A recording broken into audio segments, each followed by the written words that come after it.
Eastern Front, 1943. Nazi Germany boasted the world's most advanced radar technology. Its renowned Flak 88 anti-aircraft guns stood ready. Yet, every single night, terror still arrived. Invisible, silent, and deadly. A phantom in the night sky, undetectable, uninterceptable, leaving behind only a ghostly whisper, ... and destruction.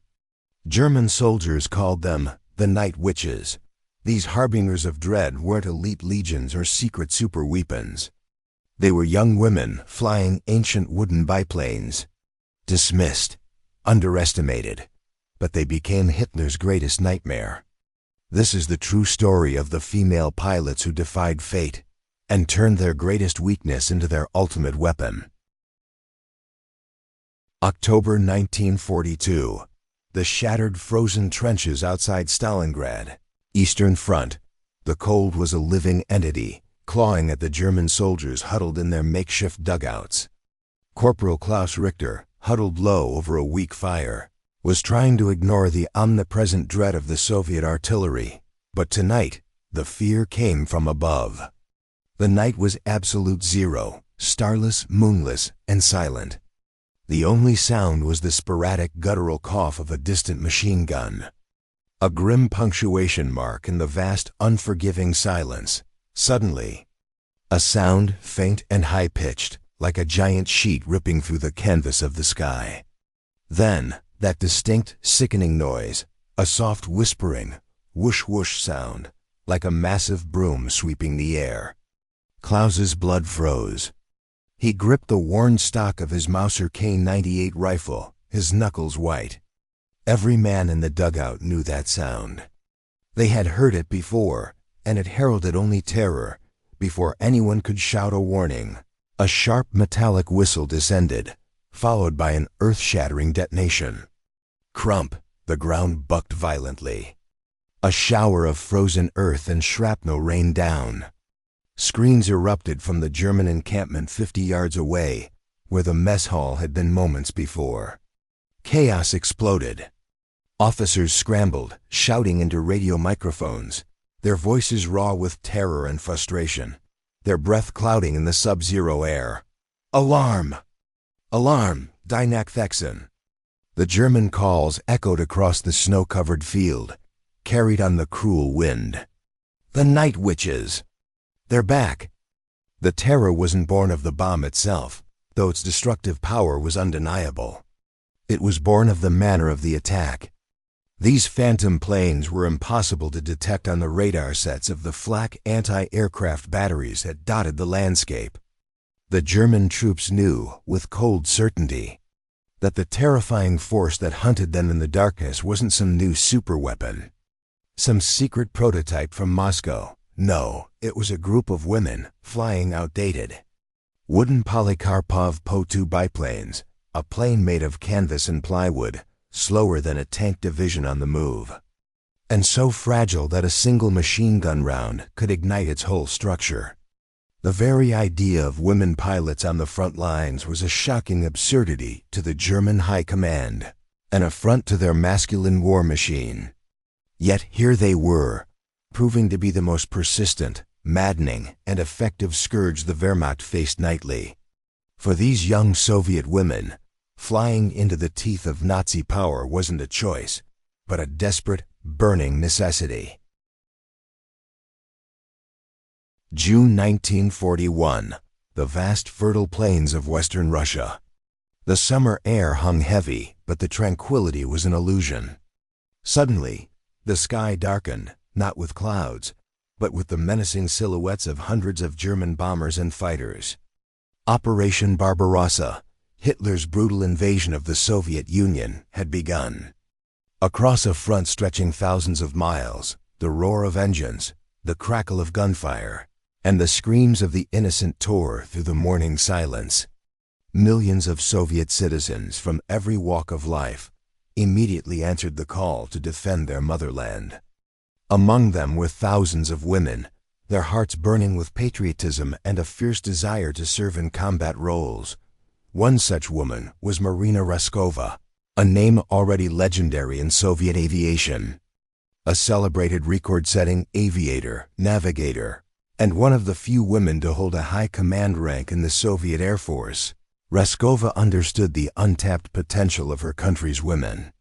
She witnessed their desperation to contribute, to fight directly against the fascist invaders. In October 1941, she bravely and persistently petitioned Joseph Stalin himself, arguing for the formation of all-female air regiments. Against all military precedent, Stalin, recognizing the dire need for every available resource and Reskova's undeniable charisma, gave his approval. From across the vast Soviet Union, women flocked to apply. They came from universities, factories, farm students, teachers, doctors, factory workers. They were young, most between the ages of 17 and 22, many barely out of school. They had dreamed of bright futures, not of war. But with the enemy at their doorstep, their dreams transformed into a singular purpose: to protect their homes, their families, their country. They were sent to Engels Military Flying School, a remote facility where the harsh realities of their new lives began. The training was grueling, accelerated, and unforgiving. These women, many of whom had never even driven a car, were thrust into the complex world of combat aviation. They learned to fly, navigate, bomb, and fight, often with inadequate equipment and under immense pressure. Among these recruits was Nadezhda Popova, a spirited and brilliant young woman who had dreamed of flying since she was a child. She had watched her village burn, seen her brother killed by the Germans. Her motives were clear, her determination unwavering. Also there was Yevdokia Bershanskaya, a veteran civilian pilot, whose calm demeanor and sharp mind quickly marked her as a natural leader. She would soon become the commanding officer of the most notorious of these new units, the 588th Night Bomber Regiment. These were the women who would soon become the German Wehrmacht's most persistent and terrifying nightmare. Summer 1942. A makeshift airfield, obscured by dense forest, somewhere on the southern front. The heat was oppressive, but the true discomfort came from the very machines these women were tasked to fly: the Polyakov Po-2 biplane. A relic of the 1920s, designed originally as a crop duster and basic trainer, it looked utterly out of place on a World War II battlefield. Its construction was a stark testament to Soviet wartime resourcefulness, or perhaps desperation, a patchwork of canvas stretched over a wooden frame. There was no enclosed cockpit. Pilots and navigators were exposed directly to the elements, enduring searing summer heat, torrential autumn rains, and the truly brutal -30°C Soviet winter winds. The Po-2 was agonizingly slow, its top speed barely reaching 150 kilometers per hour slower than many tanks on the move, and a sitting duck for any modern German fighter. It lacked any modern defensive features: no armor plating, no defensive armament beyond the occasional pistol carried by a crew member, and crucially, no radio for communication or radar for navigation. Their navigation system consisted of a simple compass, a printed paper map, and the navigator's keen eyes relying on landmarks, sometimes dropping flares to identify their position. Each plane could carry only 2 small 100-kilogram bombs, strapped externally beneath the lower wings, requiring multiple sorties for any significant impact. Yet, it was precisely these primitive limitations that, against all logic, transformed the Po-2 into the perfect instrument of night terror. Its wooden and fabric construction made it practically invisible to German radar systems, which struggled to pick up such small, non-metallic objects. Its slow speed allowed it to fly incredibly low, hugging the terrain, making it difficult for ground observers to spot. But the most terrifying advantage was its ability to glide. Major Yevdokia Bershanskaya, a calm and exacting leader, drilled her young pilots tirelessly. Her regiment, the 588th Night Bomber Regiment, would soon be known as the Night Witches. They developed a unique, terrifying tactic. As they approached their target, the pilot would cut the engine. The Po-2, light and aerodynamically efficient, would then glide silently, descending like a phantom out of the black sky. The only sound was the eerie whoosh-whoosh of the wind rushing through the wings, a sound that, to the superstitious German soldiers below, eerily resembled the sound of a witch's broomstick. This silence, broken only by the sudden devastating explosion of bombs, was far more psychologically impactful than the roar of conventional bombers. For these women, every night was a desperate ballet between life and death, executed in the flimsiest of machines. Late autumn 1942. A muddy, bomb-cratered airfield near the front lines. The pilots and navigators of the 588th, bundled in thick, ill-fitting winter flying gear, moved with practiced efficiency in the pre-dawn darkness. Nadezhda Popova, her breath misting in the frigid air, climbed into the open cockpit of her Po-2, her navigator, Kautia Ryabova, already strapped in the front seat. They were preparing for their 8th sortie of the night. Each mission was a dance with death, repeated over and over until exhaustion blurred into adrenaline. Their routine was relentless. Each night, as soon as darkness fell, dozens of Po-2 South would take off, one after another, their tiny engines buzzing like angry hornets. They flew in groups of 3, often staggered at different altitudes to confuse German anti-aircraft gunners. The lead plane would illuminate the target with flares, while the following 2 would unleash their bombs. They rarely flew alone. Friendship and camaraderie were not just comforting. They were essential for survival. The journey to the target was a terrifying ordeal. Flying in complete darkness, often without any cockpit lights to avoid detection, the navigators relied on their finely honed instincts and the dim light of a flashlight held close to their maps. Below them, the vast, unforgiving Eastern Front was a patchwork of German searchlights, tracer fire, and the constant threat of roving night fighters. But the Po-2's extreme maneuverability at low altitudes was a saving grace. A skilled pilot could turn on a dime, darting into valleys, hugging tree lines, or even pulling sharp evasive maneuvers that would tear the wings off a faster, heavier aircraft. Upon reaching the target, the critical moment arrived. The pilot would cut the engine, the familiar drone replaced by an unnerving silence. The Po-2 would then glide, a silent predator, towards the unsuspecting German positions. This was when the whoosh-whoosh sound would begin, a sound that drove the German soldiers to distraction.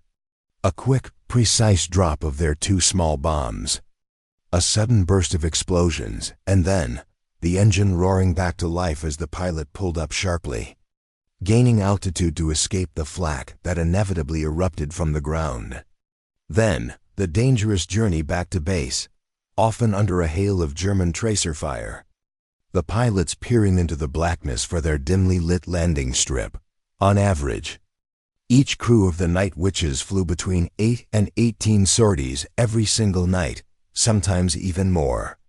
This was a brutal schedule, far exceeding the operational tempo of most male bomber pilots, who flew fewer, but heavier missions.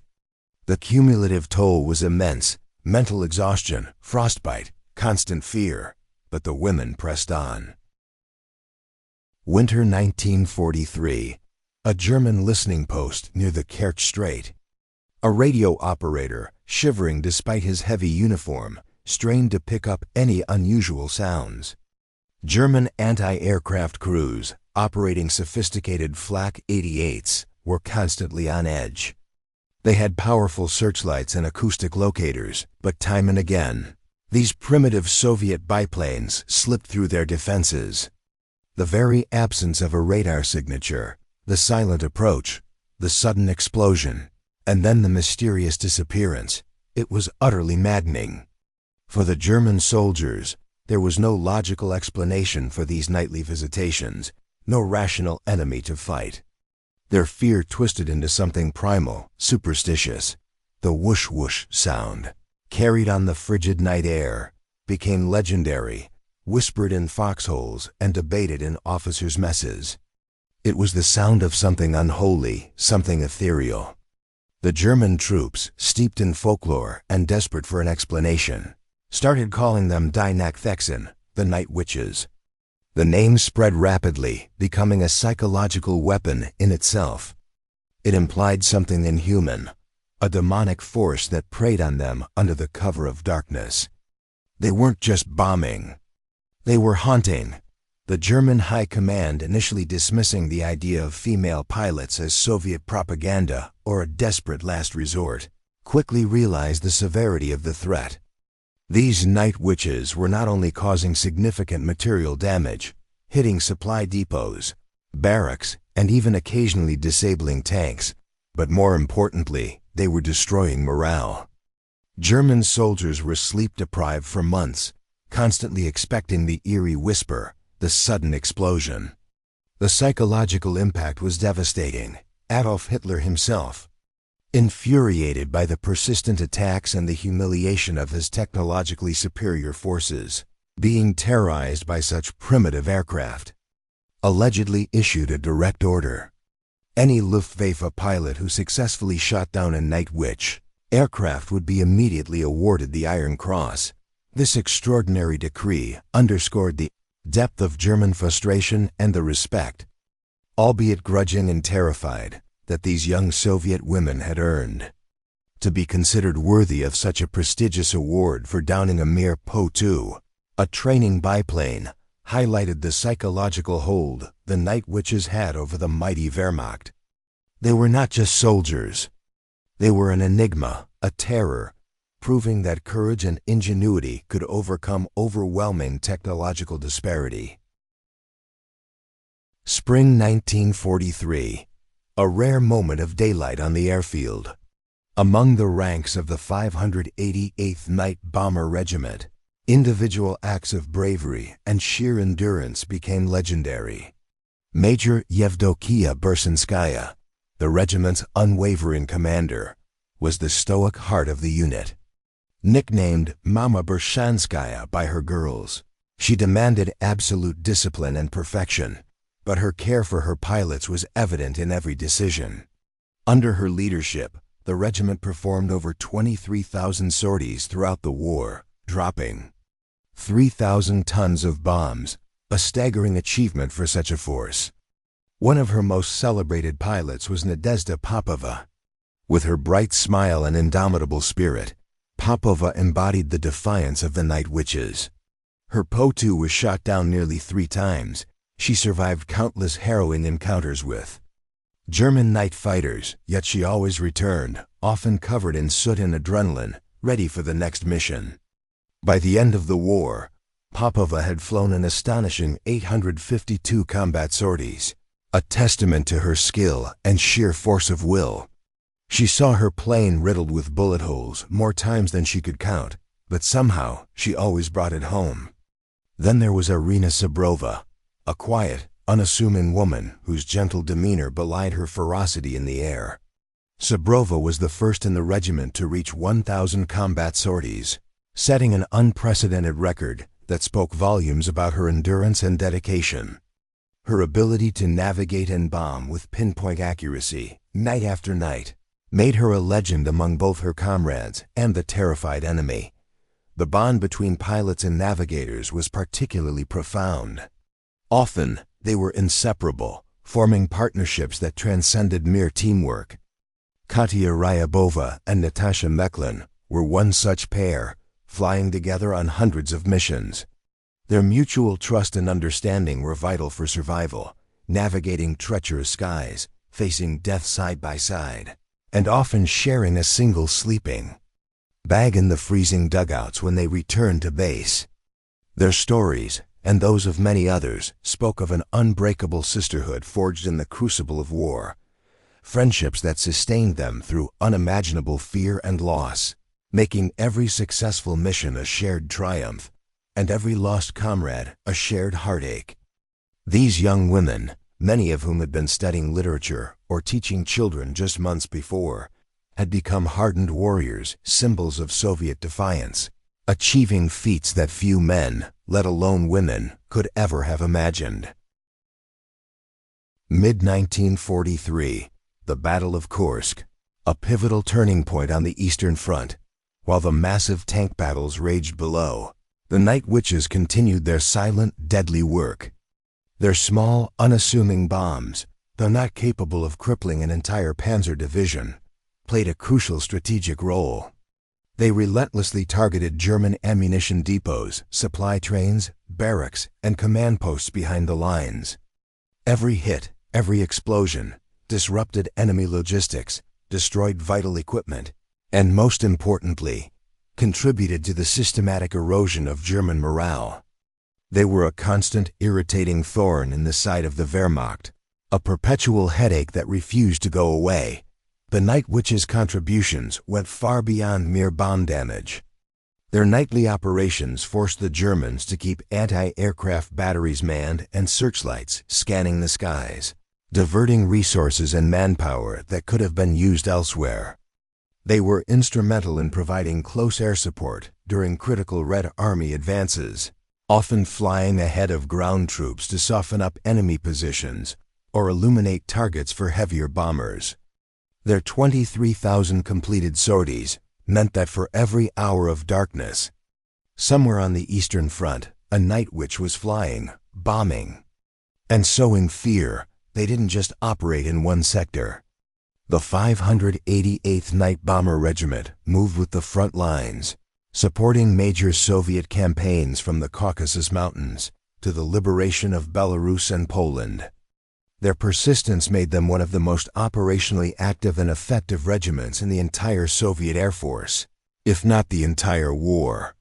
Their impact wasn't always measured in tons of bombs dropped, but in the psychological fatigue inflicted on the enemy, the disruption of their sleep, and the constant awareness that even in the deepest darkness, they were never safe. German soldiers, exhausted and terrified, often fired indiscriminately into the night sky, wasting precious ammunition on shadows and ghosts. This constant state of alert, fueled by the whoosh-whoosh and the sudden explosions, wore them down, making them less effective in daylight combat. The Night Witches proved that asymmetrical warfare, utilizing ingenuity and psychological impact, could be just as potent as brute force. They were an indispensable, if often overlooked, element in the grinding, brutal Soviet push towards ultimate victory. Their small wooden planes, deemed obsolete by most, were proving to be a force multiplier, a silent, terrifying arm of the Red Army. Winter 1944, a desolate, snow-swept airfield. The victories were hard won, and the price was immeasurable. The Night Witches, despite their incredible resilience, were not invincible. The Po-2 South, slow and unarmored, were incredibly vulnerable. Many pilots and navigators were lost, shot down by German night fighters who finally managed to intercept them, or ripped apart by anti-aircraft fire during their low-altitude bombing runs. The bitter cold of the open cockpits led to severe frostbite and chronic exhaustion, pushing these young women to their absolute physical and mental limits. Night after night, a particularly cruel aspect of their service was the lack of parachutes. To maximize their meager bomb load and ensure the Po-2 could even take off from primitive fields, every ounce of non-essential weight was stripped. This meant no parachutes for the crew. If a plane was hit, their only options were to try and nurse the crippled aircraft back to base or face certain death. This grim reality underscored the immense courage and sacrifice demanded of every single Night Witch. Every night, they truly flew knowing there was no escape if things went wrong.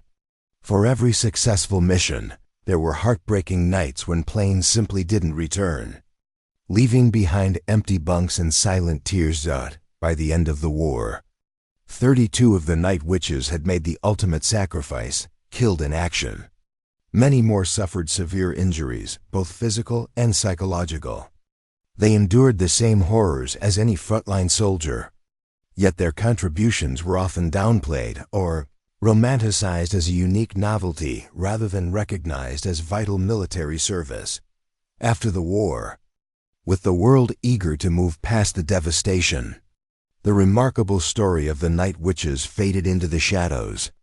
Especially in the West, the Soviet Union, while acknowledging their existence, did not heavily publicize their exploits in the grand narrative of the Great Patriotic War, perhaps due to lingering gender biases or a focus on larger, more conventional military achievements. Consequently, for decades, many Americans and Westerners had never even heard of the night witches. Their extraordinary courage, their ingenious tactics, and their profound impact on the Eastern Front remained largely untold. An almost forgotten chapter in the annals of World War II, yet their legacy endures. These women didn't fight to become legends, or to earn medals, or to prove a point about gender. They fought because their homeland was invaded, their families threatened, their future imperiled. They stepped into the most terrifying arena of human conflict, not with advanced technology, but with unwavering courage, ingenuity, and a fierce determination to protect what they loved. They flew flimsy wooden planes into the darkest nights, became the haunting nightmare of their enemy, and in doing so, etched their names forever in the silent whispers of the wind. As true heroes of the Second World War, their story reminds us that heroism knows no gender, and that sometimes the most potent weapon is an unbreakable spirit. The legacy of the night witches is not just measured in the tons of bombs they dropped, or the 23,000 sorties they completed. It is measured in the sheer, unbreakable human will to defend freedom, even when flying a wooden coffin without a parachute.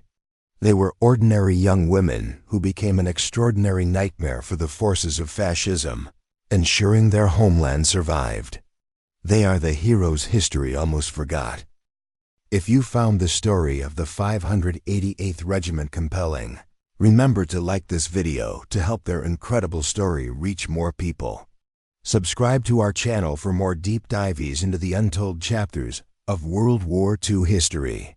And let us know in the comments below, which World War II figure do you think deserves to be remembered as a true legend of resistance? Thank you for watching.